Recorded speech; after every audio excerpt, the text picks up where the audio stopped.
Hi, welcome back to Cooking with Dread. I hope you liked the last episode where we did a beef ragu with gnocchi. If you haven't checked it out, go and check it out. It's a really easy recipe. Now with that beef ragu, we had it with gnocchi. So today I'm going to show you how we make a homemade gnocchi here at home. Very simple. All you're going to need is some flour, we're going to need an egg, 4 Sebago potatoes and some parmesan cheese. And that's it. Okay, let's not waste any more time. Let's get gnocchi making. Let's go. So the first thing I'll do is get some water boiling in a big saucepan with some salt. Getting ready to cook the gnocchi. Next thing we do is peel the potatoes, make sure they're nice and clean and remove any blemishes. If you have kids like I do, this is always a good time to get them involved. We then cut the potatoes into small pieces to boil. Now, I've been told that it's better to steam the potatoes rather than boil them, as this can saturate the potato with too much water, which will increase the amount of flour required and result in a heavy gnocchi. However, I've always boiled them, and that's the way I learned a long time ago watching my mum making gnocchi at home. Once all the potatoes are cut and the water's boiling, it's time to cook the potatoes. Think of it as making mashed potato. Okay, so after roughly 15-20 minutes, once the potatoes are cooked and tender, it's time now to remove them, drain them and put them into another bowl to start the mash up process. Once all the potatoes are mashed and looking nice and smooth, it is time to put some salt and pepper.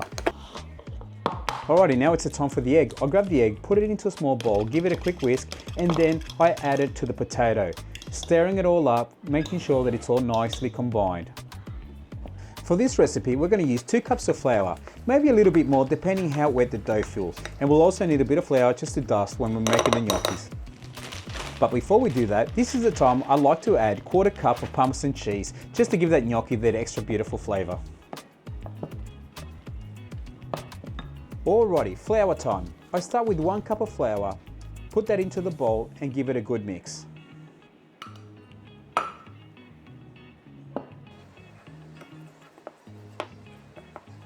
Once the flour and potato is mixed well, I then add the remaining flour in 2 more batches until it's well combined and a firm dough starts to form.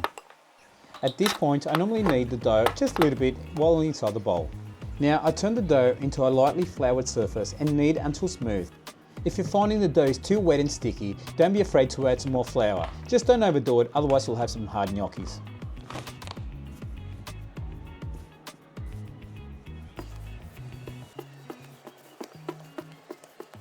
Once the dough feels nice and smooth, it is now time to make the gnocchis.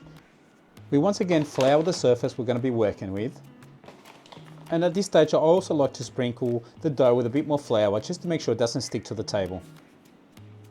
Okay, and this is the time that you realise that all those years as a kid playing with Play-Doh really pays off. You cut the dough into small pieces and then roll them up into snakes, as my girls would say. And then you just simply chop them off depending how big you want your gnocchis to be. I normally do them about 2 centimeters long. Now this next step is not really necessary, but it's usually a fun step. I enjoy this one. You get your thumb and roll each gnocchi over a floured fork to try and get that design of the gnocchi. This is a little bit tricky to do, but after a few goes, you'll start getting it. We just keep repeating the process until all the dough is turned into gnocchis.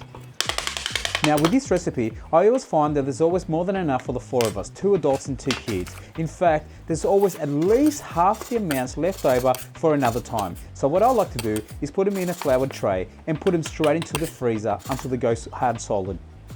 Once frozen, you can then transfer them into a Ziploc bag. Okay, time to cook the gnocchi. Make sure you do this in small batches and drop them onto the base of the pan in a single layer. And don't overcrowd them as they can stick together. I also like to give it a quick stir just to make sure they don't stick to the bottom. Okay, now this gnocchi will normally cook in 3 minutes, but you'll be able to tell once they rise to the surface. This is a sign that tells you they're ready to be eaten. So use a slaughter spoon to drain and transfer to a bowl or to a plate and serve with your favourite sauce. Today, we're having it with a beautiful, quick and easy beef ragu. Yum. Beautiful, nice, soft little pillows. Beautiful, absolutely beautiful. So there you go, homemade gnocchi here at home. Once you learn how to do this quick and easy recipe, you won't want to buy the store-bought gnocchi anymore. This is quite simple. You'll get nice, beautiful, fluffy gnocchi that tastes very nice, very, very nice. I'm doing this gnocchi with a ragu.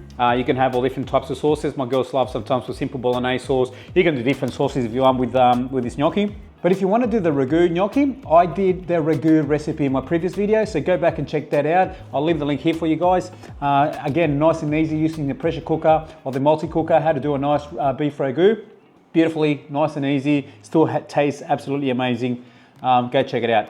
Oh, well, thank you very much. Thanks for watching another episode of Cooking with Dread. If you're liking the content, give us a like, give us a comment, and catch you on the next one. God bless. Peace.